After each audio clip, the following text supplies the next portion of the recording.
Some of the craziest, scary stuff that I've ever seen is on YouTube, but another great place for horror content is TikTok. I have seen some of the craziest videos. Because they're in short format, you really can't make too much sense of it because there's not enough context. There's just impact, right? You see something, you like, holy crap, what happened? You know, and it's already over.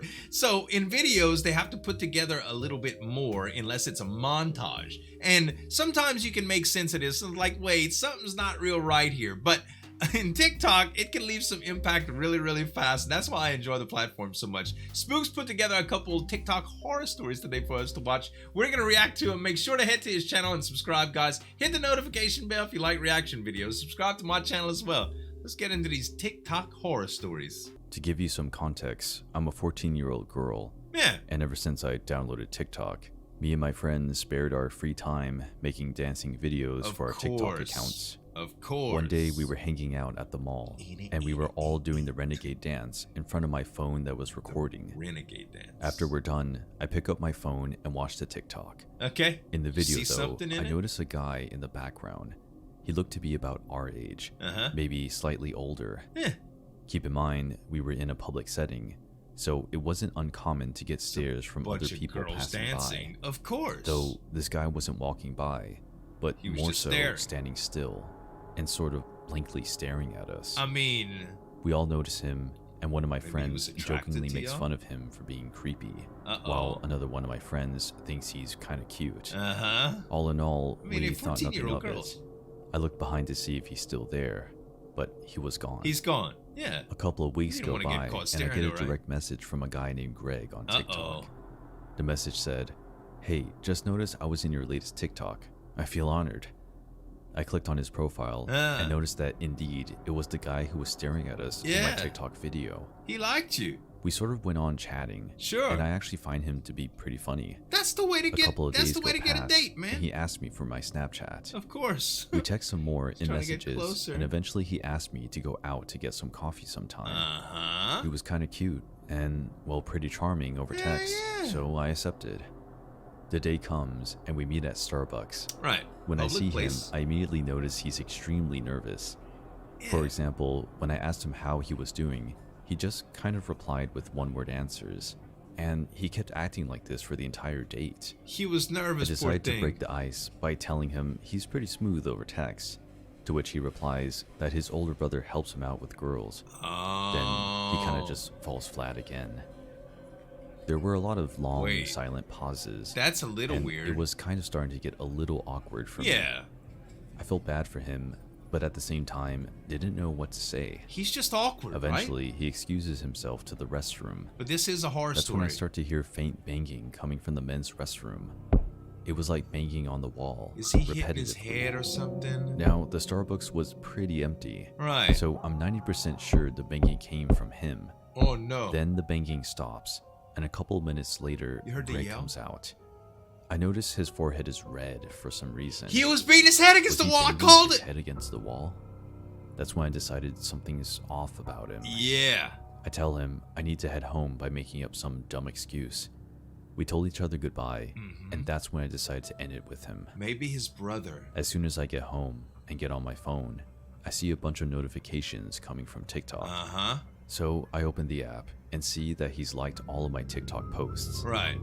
All the likes came in from about 30 minutes ago, meaning he was probably liking my pictures when he was in the restroom, given that I didn't see him on his phone when he was with me. This creeps me out to a whole new level. Yeah, that is kind of weird. Then I open my messages on Snapchat, and he tells me he had a really great time talking to me. He's young, but this was obviously out of place for him to say because he barely said a word. That's his brother. Something was definitely fishy about this whole thing. The way he was texting did not at all match how he was in real life. Right. Either he's just super shy in person, or his brother's giving him all the hints on how to flirt on text. His brother's just using I decide to leave him on red. Yeah. Immediately after, though, he messages me asking me if I had just left him on red. I decided not to open the message to not aggregate things. Yeah. But that's when things got disturbing. A couple minutes later, I get a strange message from him saying, "Why are you making me do this?" I instantly replied to his message, asking him, doing what, and if he was okay. Yeah. From that, I didn't get any response from Greg anymore. At this point, I was a little concerned. Right. I was thinking back to the fact that he might have been banging his head out of frustration when we were at the Starbucks. I didn't even think about that. But no answer. I had no way of reaching him, and I didn't know where he lived. So I was stuck. I wonder if his brother was like... Red, but figure he's probably fine and just doing this to get a response. The message was also ambiguous, so it was unclear whether it implied self-harm or not. Either way, there was nothing I could do to reach him. So I just decided to let it go. Wow. And hopefully wait for a response the day after. I wonder if somebody was trying to bait The next morning, I checked Snapchat and noticed he had left me on red. I was relieved, now that he was either over me leaving him on red or just making a point. A couple weeks passed, and things were pretty uneventful. Right. Until one night. Yeah. It was around 11 p.m., and I was staying up late studying in my room. I was really thirsty, so I decided to go downstairs to get some water. Bruh. As I'm in the kitchen, I get a drink and get ready to head back up the stairs. That's when I hear a chair move from the deck outside. Oh no, he's there. It's a noise I recognize. Or is his because brother? I hear it all the time when my parents are outside moving the chairs. But this time, it was really sudden and loud. Right. I decided to go investigate, as maybe a deer or something hit one of the chairs as they were making their way. No, it's him. Although I didn't think that in the back of my mind. Or his brother. I opened the sliding glass door to the deck area and just kind of look around. Wait, is that a face? Black, so I can barely make out the chairs. It is a face! Turn on the lights. Oh! That's when I see hide in the bushes! It was Greg's face, sort of hidden in the bushes. Dude! I get a mini heart attack, but in the moment, I somehow froze and sort of looked to the side so that he didn't notice me realize. I like the Photoshop, but it was subtle, but... I look around for a couple more seconds to make it seem like I didn't see anything unusual before turning the lights back off. Oh, that's going back smart. Inside and locking the door How behind could you me. do it, though, with I your, somehow managed to make it stomach like I calmly got my drink from the kitchen counter and went back to my room. I locked my bedroom door and immediately called 911. Yes. The operator tells me they sent a police car on the way. Yeah. I know all our doors downstairs are locked, but just in case while I'm waiting, you didn't just I tell try to your parents? listen as carefully as I can. He's a 14-year-old boy. Any noises coming from outside or downstairs. You know? Luckily, the police came and found him. Your dad or mom could have probably stomped him. They said they found him in the backyard, trying to escape by climbing the fence before getting tased for not cooperating with the cops. Good. He was apparently placed in some sort of mental institution to get the help.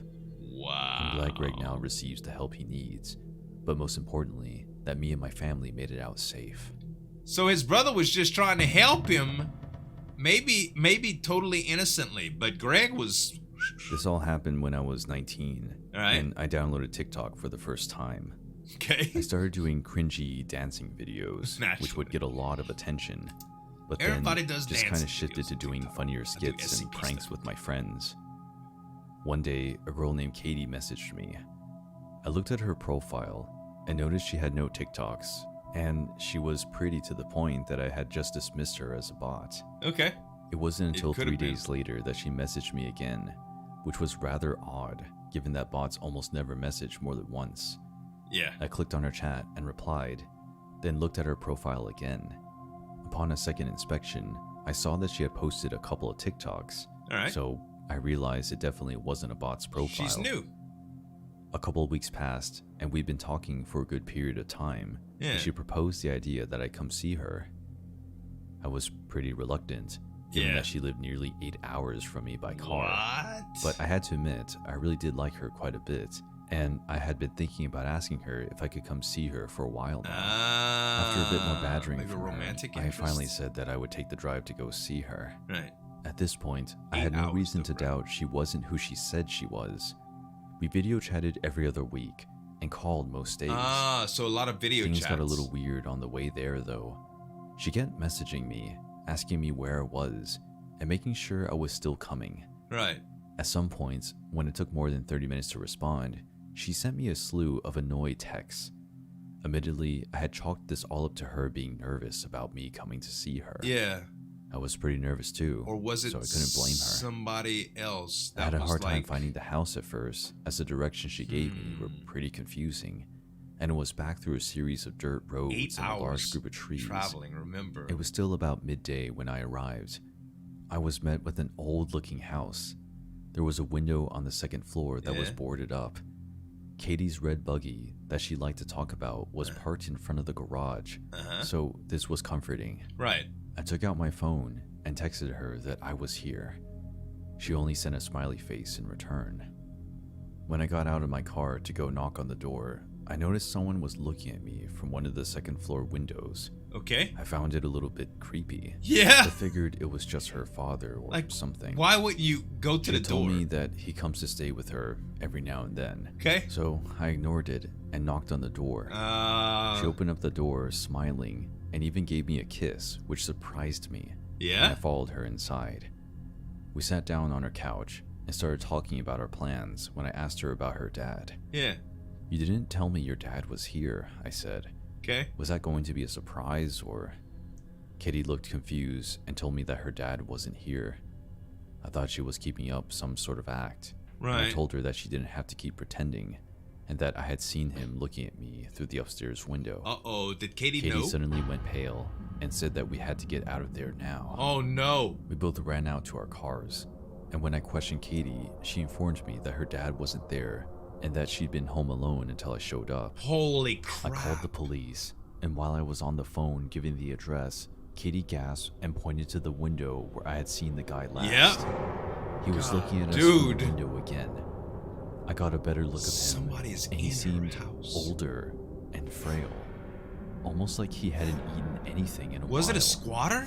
He immediately left the window after he saw that we saw him. Right. The police took half an hour to show up, and the whole time Katie was crying and mumbling about how she was an idiot for not keeping her doors locked. When the police finally showed up, one of the cops started asking me and Katie questions, and the other two searched the house. Right. They came back a little later and told me and Katie that, while they didn't find anyone, they did find that the back door was open. Okay. Whoever it was ran out into the woods, but the cops were sure the house was empty. Weird. After the cops left, Katie told me to stay the night because she was scared to be in her house alone right now. I gladly did, and we slept downstairs on the couch, as Katie's bed was the next completely room to normal. the one the man had been in. Katie had also brought out the shotgun that her father had given her, but she never used. There you go. Just I in told her case. it was fine. Right. The man's gone, but she insisted, saying she'd feel safer if we had it out. Yeah. I'm glad she did. She's a little paranoid, huh? Later that night, I was still wide awake, watching TV. Yeah.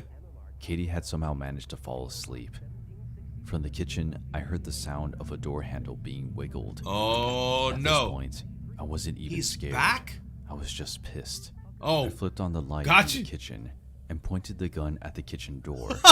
And there he was. God! The guy that had been in the house before was standing on the other side of the glass door. He just wants to live there. He looked shocked, and I'm glad we had locked the door. Hell yeah. The man unfroze and yet again ran into the woods. I woke up Katie and told her what happened and called the police yet again. When they arrived, they did a sweep of the woods and found no one yet again. Dude. They told Katie and me that it probably would be a good idea to stay somewhere else for the night. Yes. Me and Katie said our goodbyes. She was going to stay at her friend's house, and I was going home. Get a guard dog, man. I left a little after Katie did. I was on the phone with my brother telling me about what happened. Right. My headlights were on. Uh-huh. As I was talking, something caught my eye. Oh, that no. fucking man was standing at the corner of the house, just watching me. I gunned it out of there. What? And didn't even bother calling the police again. But I did text Katie, and she said she was going to call them again. Oh my gosh. I don't think Katie ever even went back to that house alone. I don't blame you, Katie. At first, I was kind of getting the idea that Katie was just going to be kind of weird, or that it was somebody else that was using Katie, because some of the messages back and forth were weird. But with the, I don't know, I guess it was just a foreshadowing or whatever. But somebody that's that persistent it seems, I don't know what I would do if somebody was stalking my house like that. I think I'd leave for a little while and come back with a big old dog. Maybe a big dog outside would kind of, you know, keep the strangers away. At any rate, this was a creepy story. Spooked, ladies and gentlemen. Make sure to subscribe to him, as well as a couple other reaction videos that I did from Spooked. Thanks so much for watching. As always, this is Zueljin signing off. We'll see you next time.